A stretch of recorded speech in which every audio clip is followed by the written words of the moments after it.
Halo teman-teman, jumpa lagi di channel Anak Buah Bagi. Kali ini kita akan membahas tentang kisah persahabatan Luffy dan Zoro.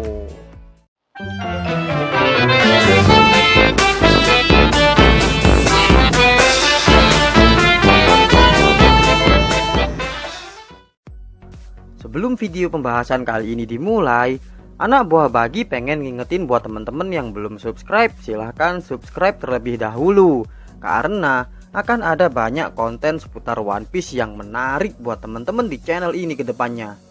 Oke, kita langsung ke pembahasannya ya. Kali ini kita nggak bahas soal seberapa kuat si Anu, gimana ceritanya si itu, tetapi kita akan membahas tentang ikatan yang terbentuk di antara Kapten Topi Jerami dan pemburu bajak laut, yaitu Luffy dan Zoro. Mungkin terlihat sedikit aneh membahas jalinan hubungan antar karakter di One Piece daripada membicarakan tentang power scaling karakter misalnya. Tetapi selama 20 tahun saya membaca manga One Piece, saya menganggap kisah persahabatan antara Luffy dan Zoro ini sangat menarik. Meskipun kisah persahabatan mereka ini bukan merupakan inti cerita di arc yang ada di keseluruhan cerita serial One Piece, tetapi kisah persahabatan mereka kerap hadir dan memberikan warna kisah tersendiri bagi saya pribadi. Meskipun begitu, kisah persahabatan Luffy dengan anggota topi jerami yang lain juga penting. Misalnya, tanpa Nami, Luffy nggak bakal bisa kemana-kemana, kabut, ngambang gak jelas di lautan. Tanpa Chopper, mungkin Luffy udah mati karena nggak ada yang ngobatin luka-lukanya. Tanpa Franky, mungkin Luffy nggak bisa mengarungi lautan Grand Line yang ganas dan kerat. Dan begitu seterusnya. Kenapa yang Mimin bahas adalah Zoro, yang perannya diterima oleh halayak sebagai petarung murni. Kita tahu, hampir semua kru topi jerami punya peran khusus. Ada koki, ada navigator, juru mudi, dokter, dan lain sebagainya. Dalam aspek yang lebih spesifik dan teknikal, Zoro tak punya peran khusus selain ketika kru topi jerami menemukan musuh yang tangguh. Disitulah waktunya Zoro bersinar dan tampil untuk menghadapi musuh tersebut. Tetapi, saya rasa peran Zoro di topi jerami tak sekedar bertarung saja. Dalam beberapa kesempatan, Zoro menunjukkan kapasitasnya sebagai wakil kapten.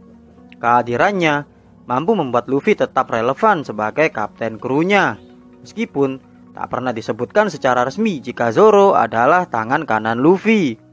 Zoro memiliki hubungan yang cukup unik dengan Luffy dalam kapasitas yang sama atau kadang lebih. Contohnya, ketika Zoro dikira adalah kapten yang sebenarnya di kru bajak laut topi jerami, atau fakta bahwa Zoro termasuk ke dalam kategori bajak laut generasi terburuk, sama dengan kaptennya yaitu Luffy. Zoro bukan sekedar anak buah Luffy, bisa dibilang kolega dalam istilah resminya, partner, dan sahabat sejati bagi Luffy meskipun terpisah oleh hierarki jabatan pada kelompok bajak lautnya. Sebut saja contohnya Goldie Roger dan Rayleigh. Meskipun dibedakan oleh aspek jabatan, tetapi dalam prakteknya mereka lebih dari sekedar partner. Mereka adalah sahabat sejati yang terbentuk dari rasa saling mempercayai yang kuat satu sama lain. Kita bisa melihat bahwa ikatan persahabatan ini terbentuk di chapter awal-awal Luffy bertemu dengan Zoro di Shellstone yang memiliki impian yang sama besarnya dengan dirinya. Dua orang sederhana dengan mimpi yang besar. Mereka ingin menaklukkan luasnya lautan yang berbahaya ini dengan cara mereka sendiri. Luffy ingin menjadi raja bajak laut, sedangkan Zoro ingin menjadi pendekar pedang terhebat di dunia. Ketika Zoro mengungkapkan impiannya kepada Luffy, Luffy menimpalinya dengan, "Hei, itu bagus. Sebagai kaptenmu, aku akan menjadi raja bajak laut." Berangkat dari pertemuan yang ditakdirkan tersebut, kedua pemuda ini menyatukan impian dan kekuatan mereka untuk meraih impian mereka masing-masing. Dua impian menjadi satu. Di arc Barati, ketika Zoro dikalahkan oleh Mihawk, Zoro bersumpah tak akan pernah kalah lagi ke depannya. Saat Zoro bertanya ke Luffy tentang sumpahnya, "Kau tak keberatan dengan itu kan, calon Raja Bajak Laut?" Menunjukkan meleburnya impian Zoro ke dalam impian Luffy. Inilah dimana ketika mereka memantapkan hubungan mereka sebagai sahabat dan saling bekerja sama untuk mencapai impian bersama-sama. Ini adalah contoh nyata pertama kru bajak laut topi jerami berbagi mimpi dan bekerja sama untuk meraih impian mereka masing-masing. Dalam banyak hal, Luffy dan Zoro bertanggung jawab untuk mewujudkan impian para anggota topi jerami yang lainnya, yang dimana jika ada yang jatuh atau melenceng dari jalan yang mereka tempuh, anggota yang lain akan membantu dan menyadarkan. Dalam hal ini, Zoro seringkali menjadi pengingat dan penegas keadaan di saat Luffy tak mampu melaksanakan tugas kaptennya dengan baik.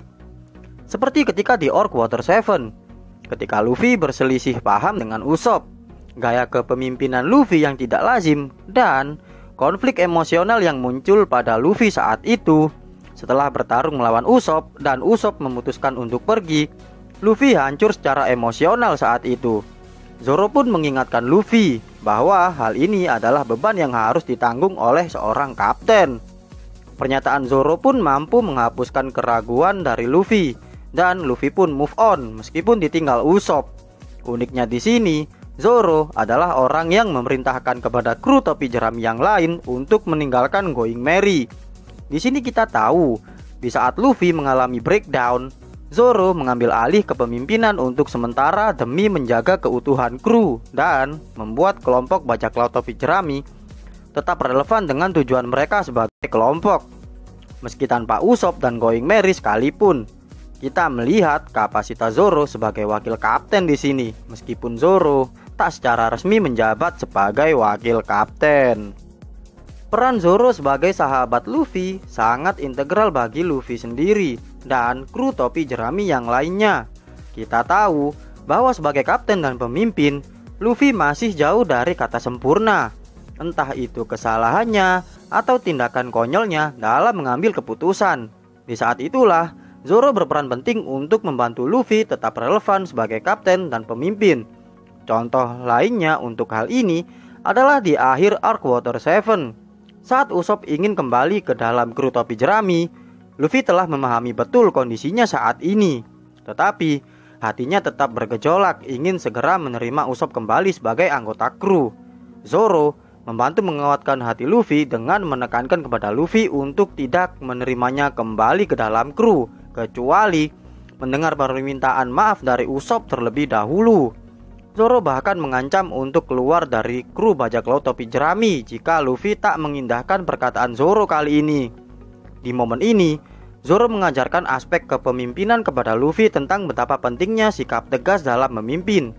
Jujur, menurut saya pribadi, hanya Zoro lah yang mampu memahami Luffy sedalam ini. Di arc thriller Bark, kita akan melihat lebih jauh seberapa dalam kepedulian Zoro terhadap Luffy. Ketika Bartolomeu Kuma muncul sesaat setelah Luffy mengalahkan Moria, Luffy dalam keadaan tidak sadarkan diri. Ini adalah momen langka bagi kru topi jerami untuk menghadapi lawan yang sangat kuat tanpa sang kapten. Di saat seperti inilah, Zoro menggantikan peran Luffy untuk menjaga impian para kru topi jerami tetap hidup. Zoro bahkan membuat Sanji tak sadarkan diri untuk menghadapi Kuma sendirian.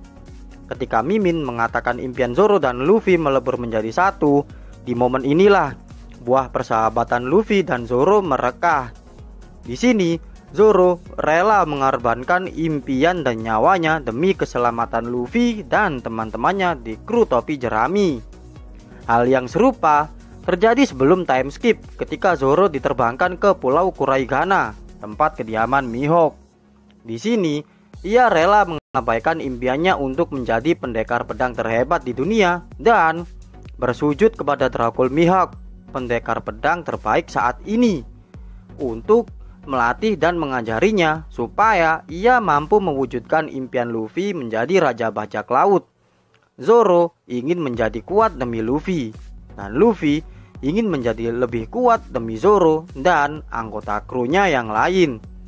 Meskipun pembahasan ikatan persahabatan Luffy dan Zoro ini tampak berat sebelah, Dimana banyak sekali Mimin ngomongin tentang pengorbanan Zoro terhadap Luffy, karena Mimin berpikir di sini bahwa belum ada kondisi yang jelas di mana Luffy bertindak sebagaimana yang Zoro lakukan kepada Luffy.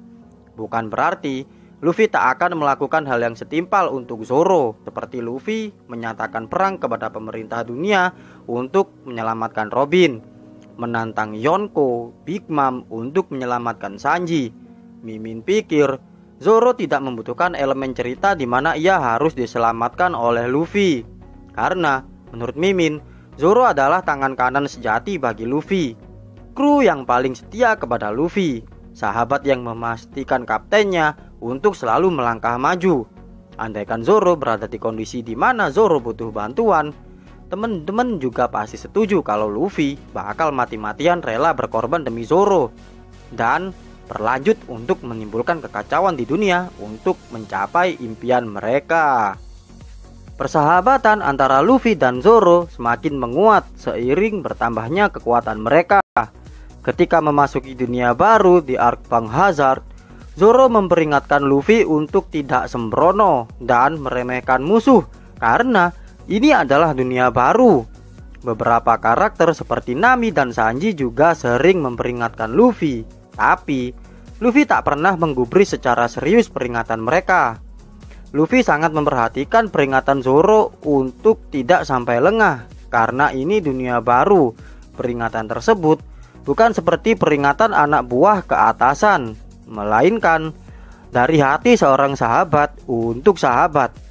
Meskipun kisah persahabatan ini sempat nggak muncul untuk beberapa waktu gara-gara si Koki mesum dijodohin sama anaknya Big Mom, tetapi ketika Luffy dan Zoro bertemu kembali di Wano, kita bisa melihat betapa senangnya ekspresi mereka berdua ketika berjumpa lagi.